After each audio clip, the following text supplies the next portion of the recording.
Salmo de número 115. Diz o seguinte: não a nós, Senhor, não a nós, mas ao teu nome dá glória, por amor da tua misericórdia e da tua fidelidade. Porque diriam as nações: onde está o Deus deles?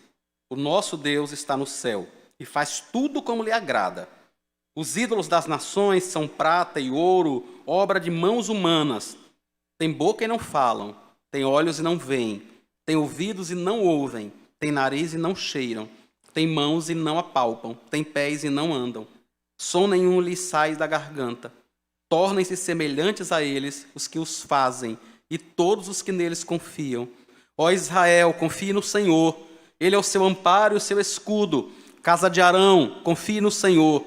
Ele é o seu amparo e o seu escudo. Vocês que temem o Senhor, confiem no Senhor. Ele é o seu amparo e o seu escudo. O Senhor lembrou-se de nós. Ele nos abençoará. Abençoará a casa de Israel. Abençoará a casa de Arão. Ele abençoa os que temem o Senhor, tanto pequenos como grandes.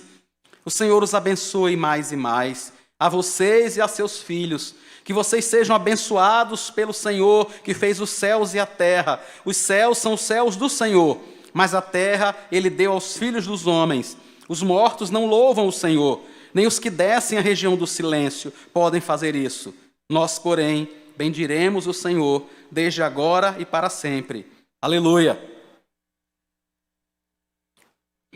Não sei quantos de vocês, em algum momento, já foram questionados por alguém, ou por você mesmo, ou por sua própria alma, como diz o salmista no Salmo 11, né? Ou se você, com a sua própria alma, já se perguntou em algum momento: onde é que está o Senhor? Onde é que está Deus, né? Neste momento que nós passamos. Nesse tempo, como pastor, eu fui ordenado em 2013, então tem 19 anos agora, no que vem faz 20 anos. Nesse tempo eu já vi irmãos passarem por situações muito, muito difíceis, irmãos. Muito difíceis mesmo. Gente que perdeu filhos adolescentes, que perdeu filhos crianças. E algumas vezes, alguns irmãos com muito desespero, com muita dor no coração, se interrogavam, né? Onde é que estava Deus quando meu filho enfrentou esse tipo de situação? Quando alguém, às vezes, nos pergunta, às vezes nos desafiando mesmo, né? Às vezes querendo, de alguma forma, nos confrontar, algum colega de trabalho, alguém da família próximo de nós, né? Que diz: cadê Deus que você tanto fala sobre conseguir isso, sobre conseguir aquilo, sobre ter vitória? Onde é que está essa vitória que nunca chega, né?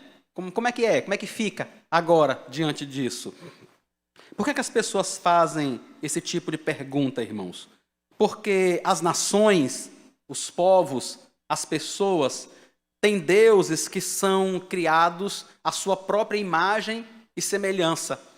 O profeta Isaías, o Senhor, através do profeta Isaías, descrevendo o que eles fazem, ele diz o seguinte: a pessoa levanta de manhã, ela vai na floresta, vai na mata, ela corta uma árvore, ela espera secar, ela pega o tronco e ela molda um ídolo com um pedaço dessa árvore que ela cortou. O restante da árvore, ela usa para fazer fogo para cozinhar.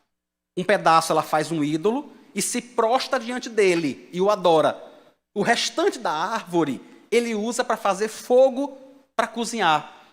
Naquele contexto que o salmista escreve, quando eles tinham voltado do exílio, né? Israel tinha passado 70 anos no exílio, e eu imagino quantas e quantas vezes as pessoas perguntavam a eles lá na Babilônia, né? Onde é que está o Deus de vocês? E essas histórias todas que vocês contam de um Deus que abriu o Mar Vermelho, que matou os primogênitos no Egito, que fez tantas e tantas e tantas coisas, onde é que está tudo isso? O que é que aconteceu com esse Deus? Ele está viajando?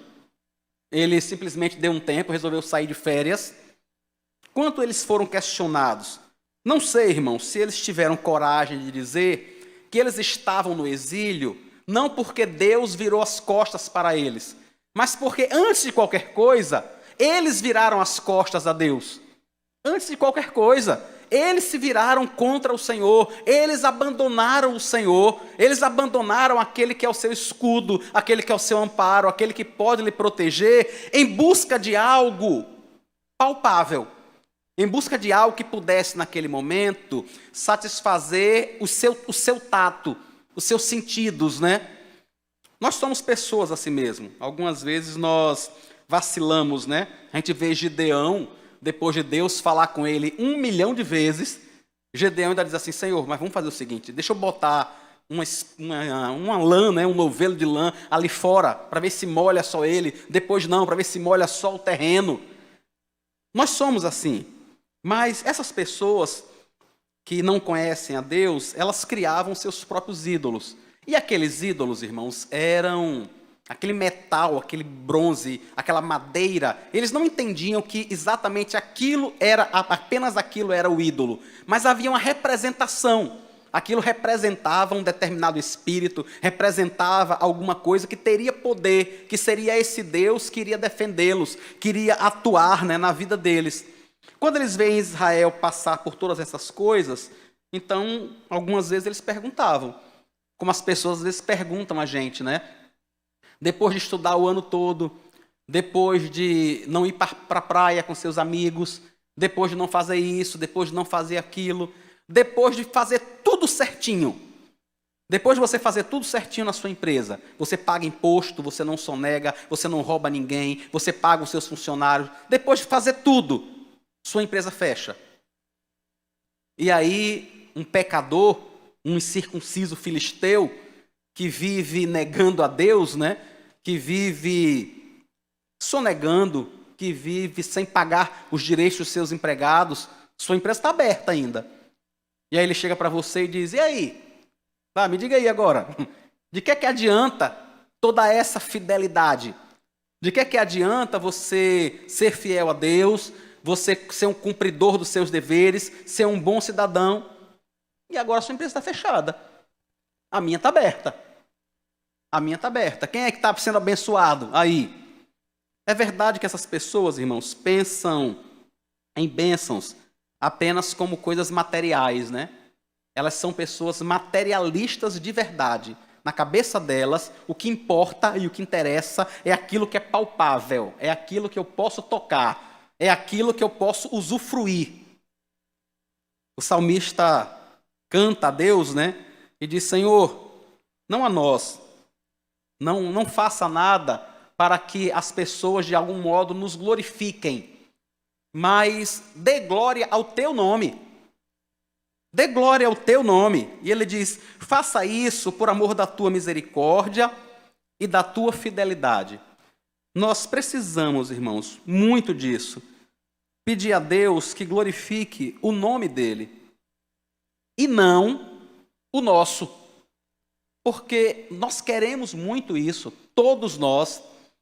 Nós não, eu imagino, né, que nenhum de nós aqui tenha um ídolo em casa. Eu não imagino que alguém aqui tenha um ídolo de bronze, de ferro, de metal, sei lá, de qualquer coisa, de madeira, guardado em casa, que você de alguma forma faça oração a esse ídolo. Eu não imagino que a gente faça isso. Mas nós temos constituído a nós mesmos como ídolos, né? Quantas e quantas vezes, irmãos, quando alguém fala, por exemplo, rapaz, que bom que seu filho foi bem sucedido na escola, né? E a gente diz, também, todo o esforço que eu fiz, sabe? Não largava o pé dele 1 minuto. Quem foi bem sucedido foi ele, né? Mas quando dizem isso a gente, não largava o pé dele 1 minuto. Em todas as reuniões de pais e mestres, eu estava lá, não perdia uma. Ele nunca entrou em casa para eu não abrir a mochila dele desde criança, tirar tudo, começar a olhar, mandar ele fazer o dever. Nunca larguei do pé dele. Está aí o resultado agora. Nós somos assim. De alguma forma a gente acha, inclusive, que o esforço do nosso filho, que foi ele que foi bem sucedido, né? Foi ele que se esforçou, foi ele que estudou, foi ele que fez a prova. Nós não fizemos mais do que a nossa obrigação como pais. Não fizemos mais do que isso. E não foi a nossa diligência em fazer a nossa parte que fez com que ele fosse aprovado, né? Porque quantos e quantos pais fazem isso e os filhos não são bem-sucedidos? Mas nós temos essa ideia, né, de alguma forma querer a glória para o nosso nome. O maior ídolo, irmãos, que a gente constitui somos nós mesmos. Somos nós. E nós precisamos fazer como o salmista, dizer: Senhor, dê glória ao teu nome. Glorifique ao teu nome, por amor da tua misericórdia, por amor da tua bondade, não a mim, sabe, não a mim, mas ao Senhor, que apesar de mim, o Senhor seja engrandecido na minha família, na minha vida, na vida do meu filho, na vida da nossa igreja, na vida da empresa onde eu trabalho. Nós não podemos, irmãos, confiar como confiavam aquelas pessoas em qualquer outra coisa que não seja Deus. Essas coisas, esses deuses falsos nos quais nós algumas vezes confiamos, diz aqui o texto, no versículo 4, que eles são feitos de prata e de ouro e que são obras das mãos humanas. Mais do que isso, irmãos, eles são completamente inúteis. Inúteis, não servem para nada. Sabe o que é não servir para nada? Não sei se você já deu um presente a alguma criança, ou quando criança, se você já recebeu um presente, por exemplo, um carrinho, e você recebeu um carrinho e você abre a embalagem e vê o carrinho bem bonito, e aí você pega, olha para a pessoa que lhe deu e diz assim: o que é que ele faz? Já aconteceu isso com você? De dar um presente ou de receber um presente quando criança, pegar assim, pega a boneca, olha tal, diz, ela mexe os braços. Não é? A gente não se conforma que aquele negócio que a gente acabou de receber não faça nada.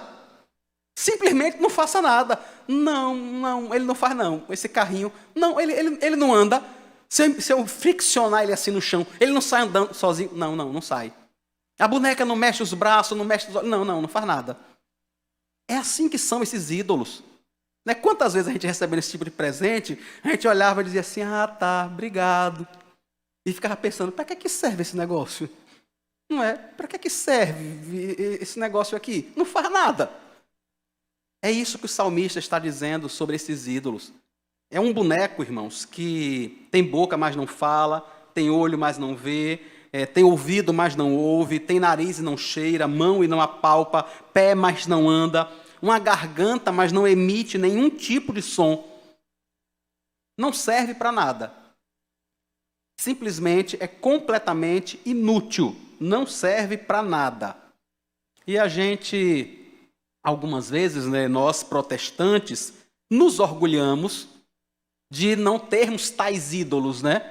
A gente diz assim: não, pessoas de outras religiões têm seus ídolos, têm seus altares ou coisa parecida. Acho que vocês conhecem, inclusive, histórias de gente que depois de muito rezar a Santo Antônio e não conseguir o cônjuge, bota o boneco de cabeça para baixo, né?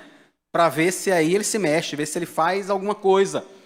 E nós, inúmeras vezes, nos orgulhamos de não termos tais ídolos, né? De não adorarmos bonecos que não se mexem, que tem boca, mas não fala, que tem nariz, mas não cheira.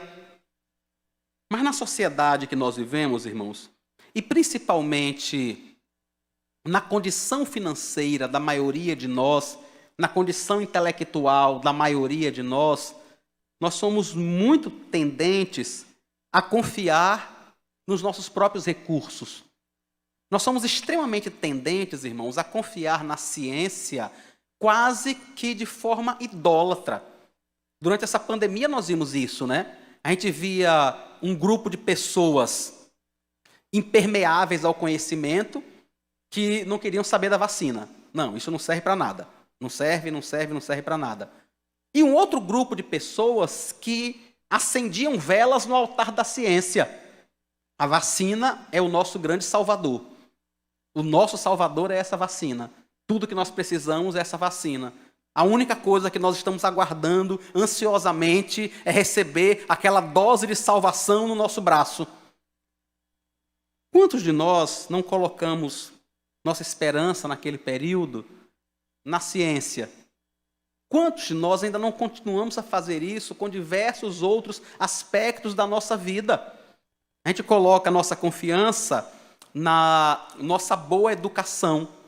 Quem de nós nunca foi resolver um problema dizendo assim: Não, pode deixar que eu resolvo. É porque você não sabe falar. É porque você não tem jeito para falar. Deixa que eu vou falar. Não é, quem de nós nunca fez isso? Para dizer assim, olha, o problema não se resolveu, não é porque é difícil de resolver, é porque você não sabe fazer. Eu sei. Então deixa que eu vou falar com jeito, eu vou argumentar direito, eu vou falar no tom certo, eu vou resolver, não se preocupe não. Entendem o quanto a gente confia na gente mesmo para fazer com que as coisas aconteçam, fazer com que elas deem certo? Essas coisas, irmãos, não são diferentes daqueles ídolos. Confiar em qualquer coisa que não o próprio Deus para promover a bênção sobre a nossa vida, para nos guardar, para nos proteger, para fazer por nós aquilo que só Ele pode fazer, confiar em qualquer coisa dessa é idolatria. Ser avarento é idolatria. Imagine, ser avarento, ser uma pessoa que gosta de cultuar o dinheiro, que vê toda a sua confiança no dinheiro, é ser idólatra. Quantos de nós, irmãos, não somos idólatras com a imagem de uma família perfeita? A gente não quer nem investir para que ela seja perfeita de verdade. Isso dá muito trabalho. A gente prefere retocar a foto em algum programa desse, em algum Photoshop desse, para que ela pareça. Tentar fazer com que ela seja de verdade é muito mais trabalhoso. É melhor retocar, é melhor tirar uma foto com todo mundo sorrindo. É verdade, depois que todo mundo que termina a foto, ninguém fala com ninguém. Cada um pega seu negocinho aqui, fica aqui de lado e acabou. Mas assim, uma foto, todo mundo... Entendem que, na realidade, são ídolos que a gente constrói e que a gente acha que, de alguma forma, isso vai apontar para a gente como uma pessoa bem-sucedida? Isso acontece em todas as áreas, irmãos. Em todas elas, em todas as áreas. Quantos pastores se orgulham do número de membros de sua igreja? Não, minha igreja tem tantos membros. E é porque eu faço isso. Eu usei a estratégia que eu vi não sei onde, adaptei para a minha realidade, porque você não pode apenas copiar e colar, né? Você tem que ler, você tem que entender a realidade dele, a nossa realidade, e foi isso que eu fiz. Então eu apliquei aquilo que era o princípio aqui e deu certo. Você não fez na sua igreja, você não procurou, você não foi atrás. Por isso a sua igreja não cresceu e a minha cresceu. Entendem quantas vezes nós colocamos tudo isso como verdadeiros deuses, verdadeiros ídolos para a nossa vida, e confiamos em nós mesmos e confiamos nessas coisas para que tudo dê certo, para que tudo funcione, né? O texto deixa claro para a gente, eles são inúteis, não servem para nada, irmãos. Toda a confiança que a gente puder ter em dinheiro, na nossa própria capacidade de argumentação. Não, quem sabe argumentar sou eu. Toda a confiança que a gente colocar na nossa capacidade de argumentar, no nosso dinheiro, no nosso bom senso. Você já viu gente conversando e diz assim, não, rapaz, veja, é porque está faltando bom senso. Vamos aqui, eu vou lhe mostrar o que é bom senso, para resolver essas coisas todas. Entendem o quanto a gente, inúmeras vezes, confia nisso e não em Deus? E o salmista deixa claro, irmãos, confiar em nós mesmos para resolver os problemas da vida é idolatria. É idolatria. É adorar a criatura ao invés do Criador. É adorar, inclusive, as próprias bênçãos que Deus nos deu. Foi Deus que nos deu tais bênçãos. Mas quantas vezes nós as adoramos e não adoramos ao Senhor? Quem tem esse tipo de comportamento, diz o versículo 8, né? Tornam-se semelhantes a eles, os que os fazem e todos os que neles confiam. Aqueles que confiam, irmãos, em si mesmos, aqueles que confiam em ídolos inúteis, se tornam eles mesmos inúteis. Eles mesmos se tornam assim. Quem de nós não conhece pessoas muito boas, muito competentes em determinada área, mas que em determinado momento a gente diz assim, o sucesso subiu a cabeça. Não tem gente que a gente diz assim, rapaz, fulano ia tão bem, ia tão bem, ia tão bem. Mas em determinado momento, o sucesso subiu a cabeça. E agora ele é prepotente, ele é arrogante, ninguém pode discordar dele de jeito nenhum, ninguém pode dizer nada contra ele, porque isso não se pode fazer. Entende o quanto essas pessoas vão se tornando como seus ídolos? É exatamente isso que vai acontecendo. Ela adora tanto o controle e o poder, que daqui a pouco ela está tão inútil quanto esse ídolo que ela adora. A mesma coisa. Qual é a solução para isso, irmãos? O salmista nos apresenta no versículo 9. Confie no Senhor. Ele é o seu amparo.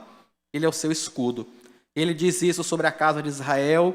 Ele diz isso sobre a casa de Arão. E ele diz isso sobre aqueles que confiam no Senhor. Esse é o modo da poesia hebraica ser escrita, né? Ele está enfatizando a mesma coisa. Ele está se referindo ao Israel de Deus, ele está se referindo à casa de Arão, aos levitas, aqueles que ministravam diante de Deus, né? Aqueles que ministravam diante do tabernáculo. E ele está se referindo a todos aqueles que temem ao Senhor. Ele diz, olha, se você se identifica como Israel de Deus, se você se identifica como um povo que ministra diante do Senhor, se você se identifica como gente que teme a Deus, confie nele. Confie nele. Diz o texto no versículo 9, ele é o seu amparo e o seu escudo. Diz o texto no versículo 10, ele é o seu amparo e o seu escudo. E repete no versículo 11, ele é o seu amparo e o seu escudo.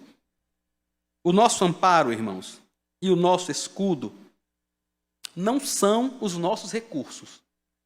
Não são. Eu queria esclarecer uma coisa, irmãos. Nós não podemos desprezar os recursos que Deus nos deu. Se Deus lhe deu uma boa capacidade argumentativa, use isso para a glória do Senhor. Use isso para a edificação da igreja. Não despreze isso. Não diga assim, não, então não serve para nada.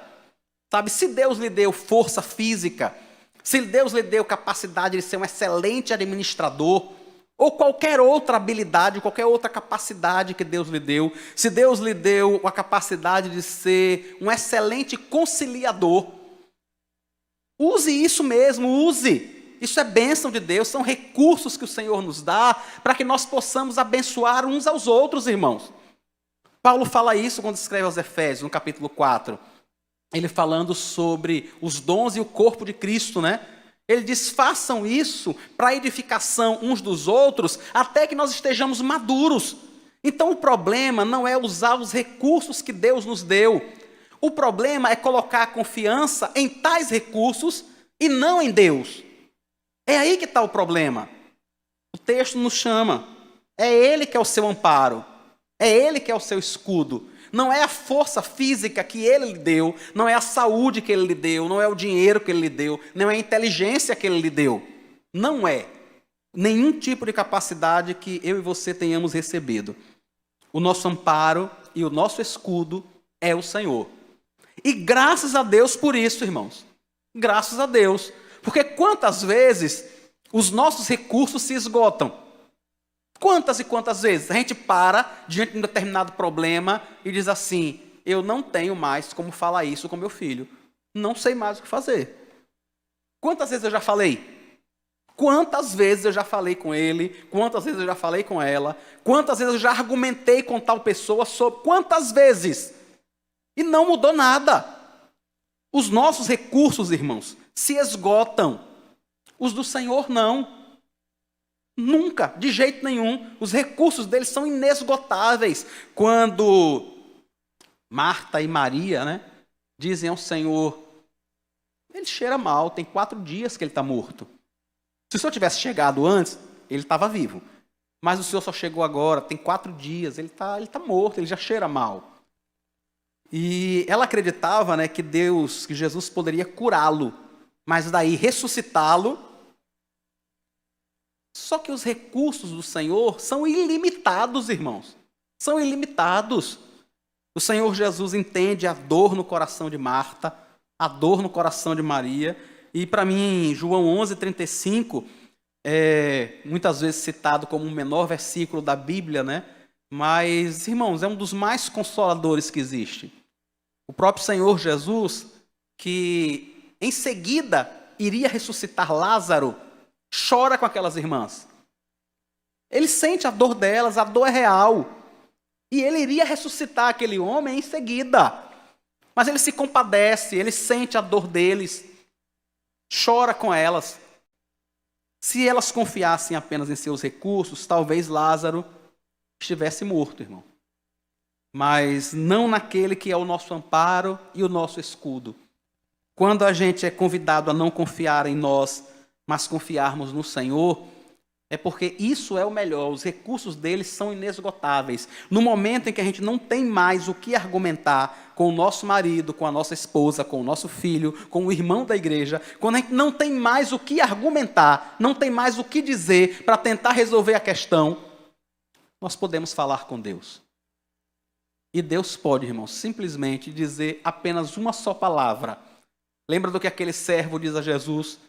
Ele diz: Senhor, eu também tenho homens às minhas ordens. Eu digo a um vá, e ele vai. Eu digo a outro venha, e ele vem. O senhor não precisa ir na minha casa, não. Só precisa dizer uma palavra e o meu servo vai ser curado.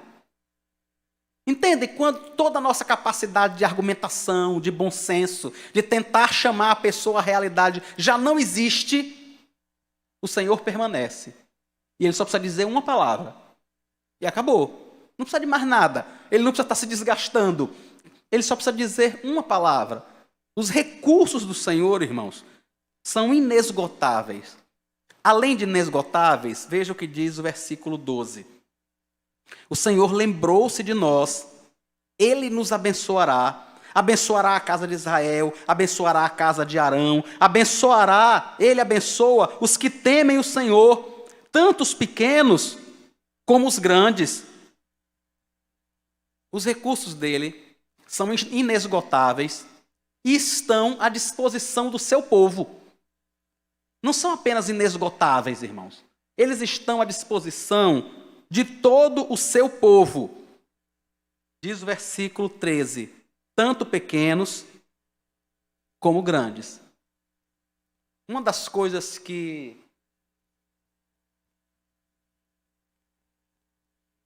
irmãos, que me incomoda muito é quando alguém está doente, precisa de um leito de UTI, precisa de uma vaga numa enfermaria, ou sei lá, qualquer coisa dessa parecida.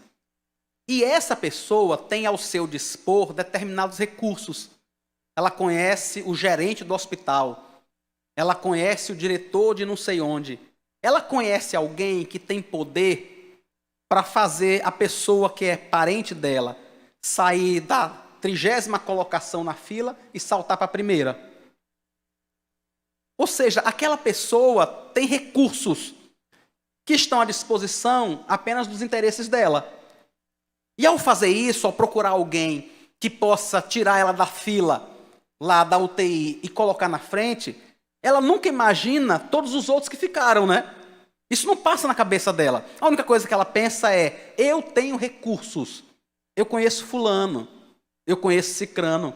A gente costuma dizer, inclusive tem um ditado que diz assim: quem pode mais, chora menos, né? Nós já ouviram alguém dizer isso? Quem pode mais, chora menos. Ou seja, quem tem recursos à sua disposição vai sofrer menos. Mas não é assim que acontece com aquele que teme a Deus. Mais do que isso, irmãos, eu e você somos convidados nesta noite, pela palavra do Senhor, a confiarmos em alguém que tem todos os recursos e que atende a grandes e pequenos. Ele não atende só você que conhece alguém que está no governo. Não, eu conheço o secretário de finanças, eu conheço fulano, eu conheço cicrano, eu conheço beltrano. Não, o texto é muito claro. O Senhor lembrou-se de nós, Ele nos abençoará. É Ele quem vai nos abençoar. Vai abençoar a casa de Israel, vai abençoar a casa de Arão, vai abençoar os que temem o seu nome, sejam grandes, sejam pequenos. Não interessa se tem dinheiro, não interessa se não tem, não interessa se é analfabeto ou se é doutor. Não interessa. Ele abençoa, irmão, porque os recursos são dele. Ele abençoa. O salmista nos abençoa no versículo 14. O Senhor os abençoe mais e mais, a vocês e a seus filhos. Que vocês sejam abençoados pelo Senhor, que fez os céus e a terra. Os céus são os céus do Senhor, mas a terra Ele deu aos filhos dos homens. A gente, às vezes, fica pensando, por que é que Deus não nos dá isto, né? Por que é que isso, se é algo bom para a minha vida, e Deus tem poder para fazer, por que é que Ele não dá? Por que é que Ele não faz? Por que é que Ele não providencia o recurso para que meu filho seja curado, para a compra da casa, para a quitação do carro, para o pagamento da dívida? Por que é que Ele não providencia os recursos que Ele tem poder e que estão à disposição dEle? O que o texto diz para a gente, irmãos, é que Ele faz isso. Ele está fazendo isso. O texto diz que os céus são do Senhor, mas a terra e tudo que nós precisamos aqui, Ele deu a mim e a você, Ele deu aos filhos dos homens. Ele nos deu tudo que nós precisamos aqui, irmãos. Aquilo que eu e você precisamos de verdade, aquilo sem o qual eu e você não podemos passar, o Senhor tem providenciado, irmãos. O Senhor tem providenciado aquilo sem o que eu e você não podemos passar. Porque Ele é um Pai. E é um Pai bondoso. E é um Pai poderoso. E é um Pai sábio. E é um Pai perfeito. Que atende os seus filhos em tudo aquilo que é necessário. Então, essa ideia de que Deus está, de alguma forma, retendo a mão dEle para não nos abençoar, não é verdade, irmãos. Não é verdade. Em nenhum sentido. Em nenhum. A gente para, às vezes, diante de um exame, diante do resultado de um exame que detectou uma doença séria, às vezes incurável, né? E a gente pensa, por que é que Deus não me ajudou a perceber isso antes? Né? Por que é que Deus não me ajudou, de alguma forma, a notar isso antes? O médico poderia ter visto isso naquele exame. O médico poderia ter falado, por que é que isso não aconteceu, né? E como é que eu vou ficar agora? Inúmeras vezes, irmãos, nós temos a sensação, de alguma forma, de que Deus não está do nosso lado. O que o salmista vem dizer para a gente é que isso não é verdade. Ele é o nosso amparo, Ele é o nosso escudo, Ele nos abençoa, Ele está do nosso lado o tempo todo. Se nós somos povo de Deus, se nós somos casa de Israel, se nós somos casa de Arão, se nós tememos ao seu nome, Ele está do nosso lado. Agora tem uma diferença, irmãos. Ele tem poder e Ele é sábio. Ele não é manipulado por mim e por você, como são os deuses das nações.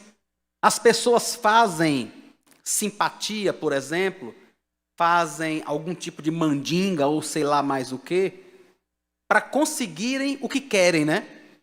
A ideia é, fulano de tal não gosta de mim não, eu vou escrever o nome dele, vou colocar num prato, vou jogar mel em cima, e todo dia eu vou ficar tirando as moscas dali e as formigas.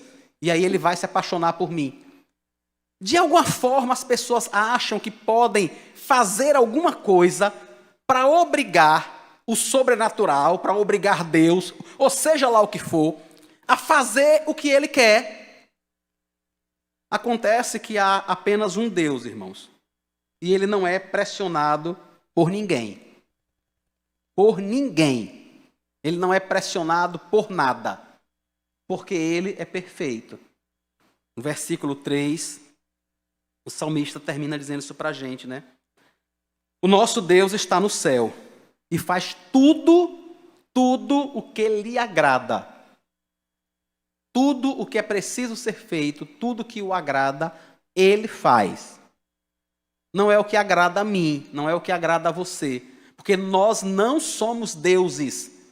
Quem é Deus é Ele. Não somos nós. Irmãos, é impressionante o quanto nós temos dificuldade em entender isso, né? Por exemplo, digamos que você não gosta do tipo de música que o coral canta. E aí você diz assim, olha, esse tipo de música não é boa, a gente devia cantar esse outro tipo de música. E aí a pessoa que está à frente diz, não, a gente canta isso assim. Não, mas você não está ouvindo, essa música não é boa. E aí a pessoa argumenta com outra, não devia cantar assim, devia cantar, sabe, não está vendo que não é bom cantar assim, não está vendo que está errado, que devia cantar dessa outra forma. E a pessoa não percebe, irmãos, que na realidade o que ela está fazendo é dizendo assim, eu preciso destronar fulano para que eu esteja no lugar dele. Porque só tem uma pessoa que possa determinar isso. Se você se levanta contra quem faz, o que é que você quer fazer? Não é tirar a pessoa de lá e se colocar no lugar dela.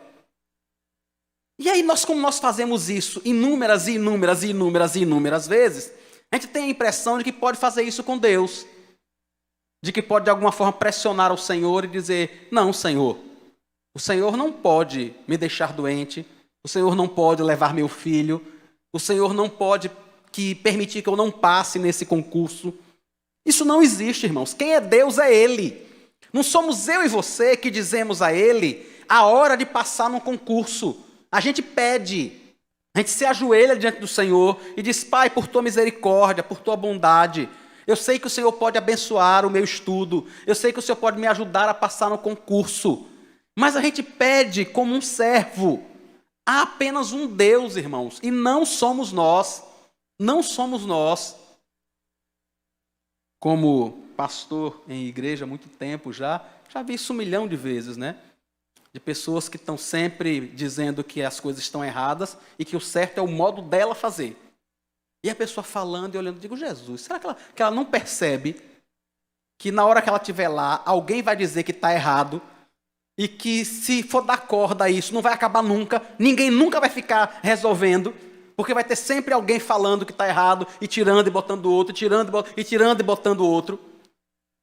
Nós somos especialistas nisso, mas Deus não sofre esse tipo de pressão, irmãos. Não, Senhor. Ele é sábio, Ele é perfeito, Ele sabe o que é o melhor. E Ele vai fazer tudo o que lhe agrada, por mim e por você.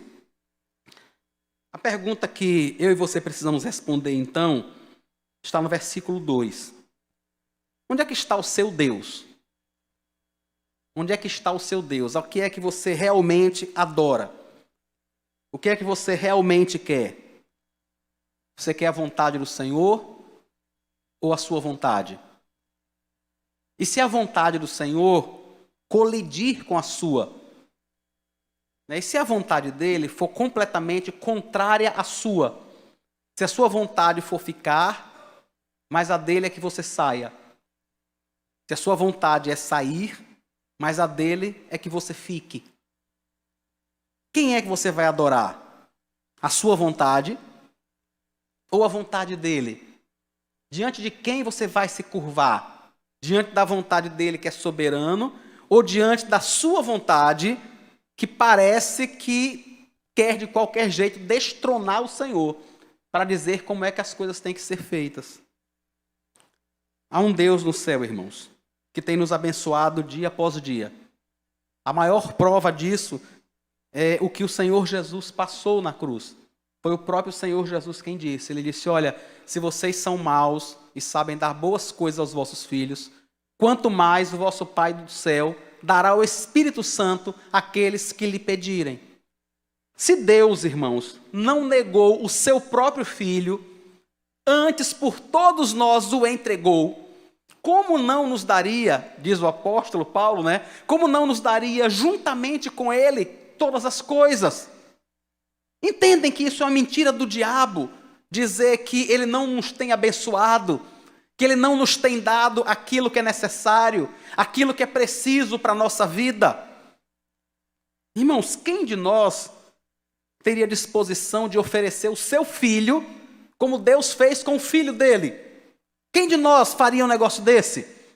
Quem de nós diria, eu vou oferecer o meu filho em sacrifício, em pagamento da dívida do meu inimigo? Porque nós estávamos afastados de Deus quando o Senhor Jesus morreu por nós.